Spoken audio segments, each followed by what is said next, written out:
আমার নবী যদি পেটে দুইটা পাথর বাঁধতে পারে, আমার পেট তার চাইতে বেশি দামি না?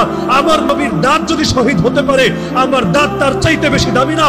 আমার নবীর গালে যদি চড় মারা হতে পারে, আমার গাল তার চাইতে বেশি দামি না?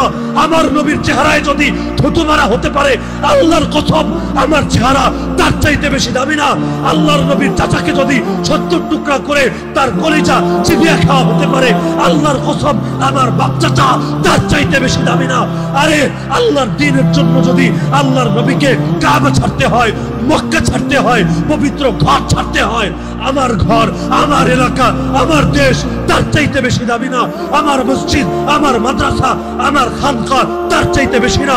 আরে প্রয়োজনে দুনিয়ার সব ছাড়বো, প্রয়োজনে নিজে শহীদ হব, প্রয়োজনে আমার স্ত্রী বিধবা হবে, আমার সন্তান এতিম হবে, আমার বাপের কোল খালি হবে, আমার মায়ের চোখ থেকে অশ্রু ঝরবে, কিন্তু আল্লাহকে সাক্ষী রেখে আজকে বলে যাবেন, হে আল্লাহ, যে কোনো মূল্যে তোমার জমিনে তোমার দ্বীনকে বুলন্দিত হতে দেব না।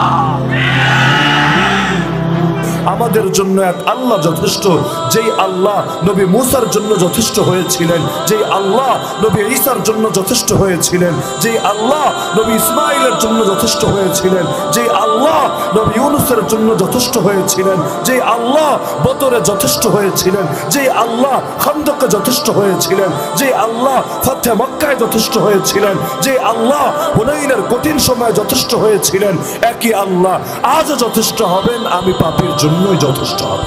আজকে একজন ব্যক্তির জন্য উম্মতের মধ্যে এত খুনোখুনি, এত মারামারি, এত কবর অভিভূত। এই যে দাওয়াত তাবলীগের মধ্যে, সে ছোটবেলা থেকে আমরা শুনে আসছি, তাবলীগের মেহনত মানে মূলত 6 সিফত অর্জনের মেহনত। এটাই তো 6টা গুণ। এবং শুরু করা হয় এটা বলে যে সাহাবায়ে কেরাম রাদিয়াল্লাহু আনহুম আজমাইন আল্লাহ রাসূলের সোহবতে থেকে মেহনত করে 6টা গুণ অর্জন করেছেন। আমরাও যদি মেহনত করে 6 গুণ অর্জন করতে পারি, দ্বীনের উপর চলা অতি সহজ। বলা হয় না, সেই হেফজখানায় থাকতে তাবলীগে গিয়ে মুখস্থ করেছি, এরপর তো আল্লাহ তাআলা বহুত মেহনতের তৌফিক দিয়েছেন, চিল্লা বলেন বহুত কিছু, কিন্তু ওই বাচ্চাকালে যেটা মুখস্থ করেছি এখনো কানে বাজে। ওই 6টার মধ্যে একটা ছিল না ইকরামুল মুসলিমিন, এবং সেই সময় বলা হতো এটা এভাবে, মুসলমানের কিম্মত বুঝিয়া কদর করা। তখন তার কিম্মত বুঝি না, পরে বড় হয়ে বুঝলাম কিমত আর কি। কিমত মানে দাম, মূল্য। মুসলমানের কিমত বুঝিয়া কদর করা মানে মুসলমানের দাম কত বেশি এটা বুঝে তাকে মূল্যায়ন করা। সব মুসলমানের দাম মতো সমান না।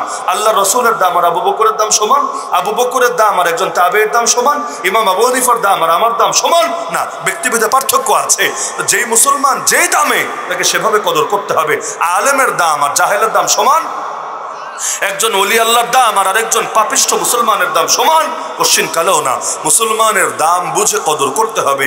এটা যদি হয় তাবলীগের মেহনতের মূল দাওয়াত, মূল ফায়দা এবং মূল 6 সিফাতের এক সিফাত, তাহলে আজকে আলেমদের ধরে যে পিটায়, আলেমের রক্তে যে জমিন রঞ্জিত করে, আলেমদের যে গালি দেয়, আলেমের বিরুদ্ধে যে প্রতিবাদ করে এবং আলেমের সামনে এমন নিকৃষ্ট ভাষায় কথা বলে, আর মুখের ল্যাঙ্গুয়েজ তো আছে, বডি ল্যাঙ্গুয়েজ গুলো দেখলেও গায়ের পশমগুলো দাঁড়িয়ে যায়, ভেতরে ক্ষোভে তেলে বেগুনে জ্বলে ওঠে। আরে যেই মেহনত তোমার আলেম বিদ্বেষী বানাতে শিখায়, ওই মেহনত তো কোনো মুসলমানের মেহনত হতে পারে। ইকরামুল মুসলিমিন নামে কি চলছে? একদিকে মুখে বলবা মুসলমানের কিমত বুঝে কদর করতে হবে, আর আরেকদিকে কি হবে?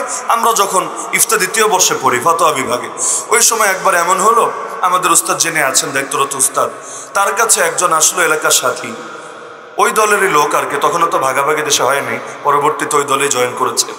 এসে হুজুরকে দাওয়াত দিচ্ছে, আমি পাশে বসা, আমার ফতোয়া দেখাবো, স্বাক্ষর নিব, এর জন্য বসে আছে। এর মধ্যে দাওয়াত দিচ্ছে যে হযরত একটা কাজ করেন, আপনাদের এখানে তো অনেক ছাত্র আছে এবং সবাই মাওলানা সাহেব, কারণ মুফতি তো তারাই হতে চায় যারা আগে মাওলানা হয়ে এসেছে। আপনাদের ছাত্রদেরকে মাসে অন্তত 3টা দিন আল্লাহ রাস্তায় আসতে দেন না, আমরা তাদের সোহবতে থেকে ইলম শিখবো, দিন শিখবো। আপনারা যদি তাবলীগের সময় না দেন, আমরা কিভাবে দিন শিখবো? হুজুরের সামনে এসে বলছে। হুজুর বলছেন আচ্ছা। প্রথমে তার এমনি বুঝালেন যে দেখো আমাদের তো অনেক ব্যস্ততা,